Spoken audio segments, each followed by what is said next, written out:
the Policy Review Committee that's bringing this report forward, looking at the visitor accommodation sector.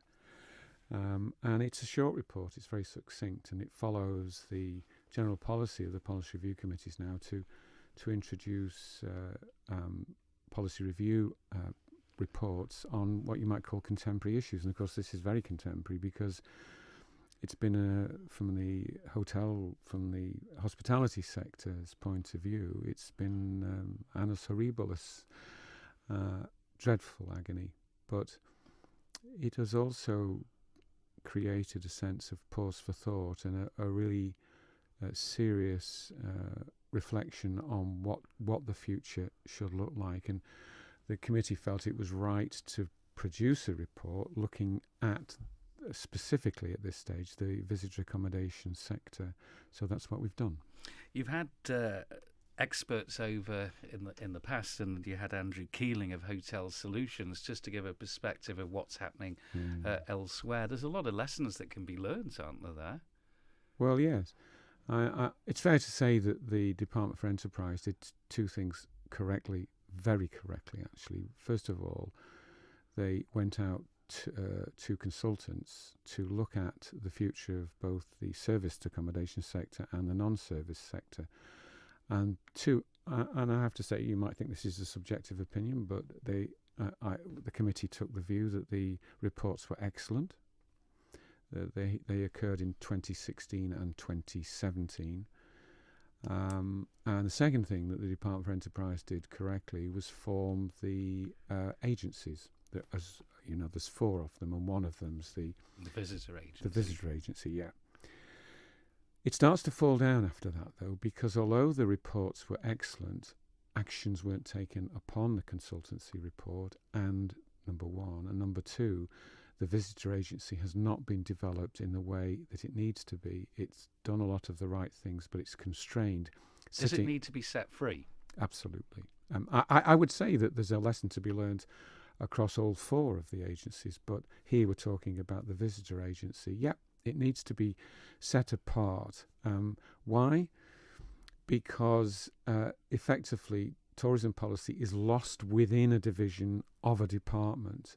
Effectively, if you're going to develop economic policies, in this case tourism, hospitality, it in effect needs to be owned by every department of government. So Department for Enterprise have a role, as it were, to pioneer or to lead the consultancy reports, drive them up into policy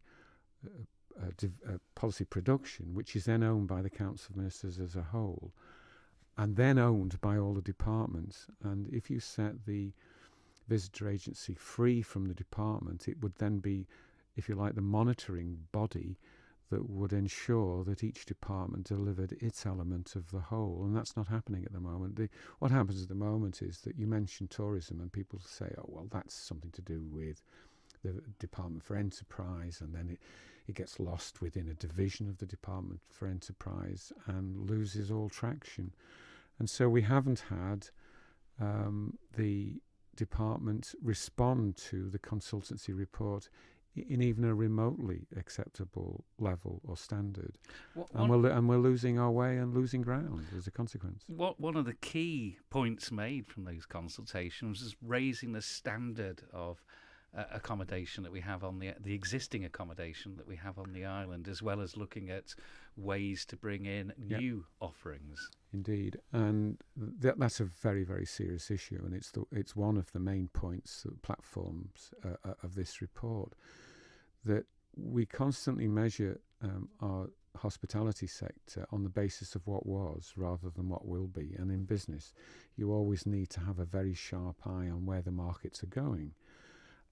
Because we haven't done that, we are beginning to underperform on the quality of the accommodation provision. There have been notable exceptions where individual owners and a certain hotel company have brought forward major investments, but that's, shall we say, trying to recover an element of the residual market. It wouldn't be in any shape or form sufficient to ensure a future viable accommodation sector. And we haven't got the right policies in place to enable that to happen. So you're saying that it's to take the whole sector forward, it's got to be a partnership between the private sector and government. Yes, and furthermore, it has to be a partnership within the departments of government, not just one. So if you have the right strategy, if it's owned at the right level, if it's then delivered and accountable, it can happen, and the future of the hospitality sector can be bright. If we don't do that, then the omens are deeply worrying. Just looking, you've called it a unique opportunity that's been presented at the moment by the COVID-19 pandemic. And looking into the future, many are saying that people's habits about going on holiday are going to change. There won't be the confidence to go further afield for some time, and people will look to holiday further afield. Is this not a time where the Isle of Man could really cash in at the start of whatever the new normal is? Yes, well, and yes, it can, is the short answer.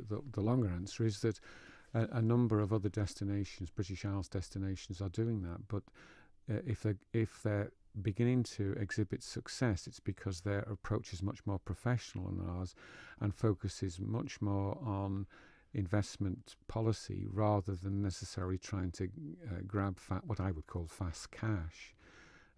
And it's terribly important that we create an environment where investment can take place. And one of the key issues that you have to face up to is yield management. And we just haven't done that on the Isle of Man at all.